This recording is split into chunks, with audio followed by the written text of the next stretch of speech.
Ziga cikakkun labaran. Isra'ila ta ce musulmi za su ibada a masallacin Kudus a cikin watan Ramadana kamar a shekarun baya ba tare da kayyade adadin masu shiga masallacin ba.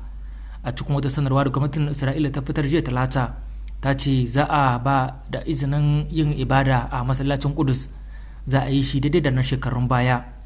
Gwamnatin ta bayyana cewa za a sake tantance adadin masu ibadar da aka ba su izinin zuwa masallacin a kowane mako bisa la'akari da ka'idodin tsaro. Ministan tsaron Isra'ila ne Itamar Ben-Gvir ya nemi gwamnatin kasar da ta haramtawa akasarin musulmi yin ibada a masallacin na Quds a cikin watan Ramadana da ake shirin somawa nan da 'yan kwanaki masu zuwa. Iran ta kama wani jirgin dakon mai na Amurka a cikin tekun Fasha. Bayanai da kafofin yada labarai na Iran suka fitar sun ce an kama jirgin ne bisa karar da masu cutar fata suka shigar saboda hadarin da rayuwarsu ke ciki sakamakon takunkumin da Amurka ta kakaba wa Iran, wanda ya hana su samun magunguna. Sun ce takunkumin da kasashen yamma suka kakaba wa Iran, musamman na Amurka, ya hana wani kamfanin kasar Sweden sayar da magunguna ga Iran tare da yi musu mummunar illa ta jiki da ta kwakwalwa. A watan Mayun shekarar 2018 ne Amurka ta maida takunkumin da ta kakaba wa Iran bayan ficewa daga yarjejeniyar nukiliyar da aka cimma da kasar.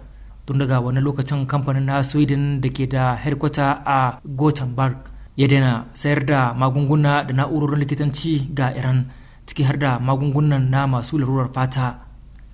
Rahotanni daga Najeriya na cewa wasu da ake zargin 'yan Boko Haram ne sun sace mutane da dama a garin Gala da ke makwabtaka da jamhuriyar Kamaru. Bayanai sun nuna cewa waɗanda aka sacen na zaune ne a wani sansanin 'yan gudun hijira da ke yankin, kuma an sace su ne lokacin da suka je saran itace a ƙarshen makon jiya. Wasu kafafen yaɗa labarai a Najeriya na cewa mutanen da aka yi garkuwa da sun kai 319, ba dai wani ƙarin bayani daga hukumomin yankin kan lamarin. To labaran duniyar na fito muku ne daga nan rediyo Hausa VOH daga birnin Tehran. Hukumar kula da ƙaura ta Majalisar Ɗinkin Duniya ta ce akalla mutane 8,565 ne suka mutu akan hanyoyin ƙaura a duniya a cikin shekarar 2023, wanda ya zama shekara mafi muni a cikin shekaru 10. Mutuwar mutanen da suka mutu a shekarar 2023 na nuna karuwar kashi 20 cikin 100 idan aka kwatanta da shekarar 2022. A cikin wata sanarwa da ta fitar yau Laraba, hukumar ta Majalisar Ɗinkin Duniya ta ce da buƙatar ɗaukar matakan gaggawa don hana ci gaba da samun hasarar rayuka na masu ƙaura.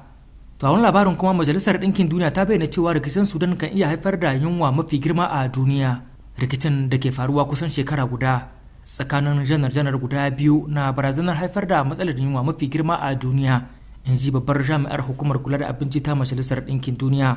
Cindy McCain ta ce yayin da hankalin duniya ya karkata kan rikicin da ake yi tsakanin Isra'ila da Hamas a zirin Gaza, rikicin na Sudan ya ruguza rayuwar mutane miliyoyi a yankin arewa maso gabashin Afirka. Ta bayyana hakan ne a wata ziyara da ta kai Sudan ta kudu, inda dubban ɗaruruwan 'yan Sudan suka tserewa rikicin ƙasar. Hukumar samar da abinci ta Majalisar Ɗinkin Duniya ta ce kimanin mutane miliyan 18 a Sudan na fama da matsananciyar yunwa.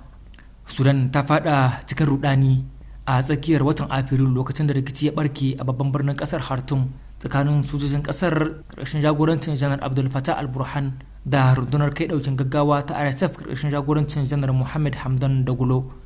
To zama a karshen labaran duniyar kenan daga nan Radio Hausa biyu.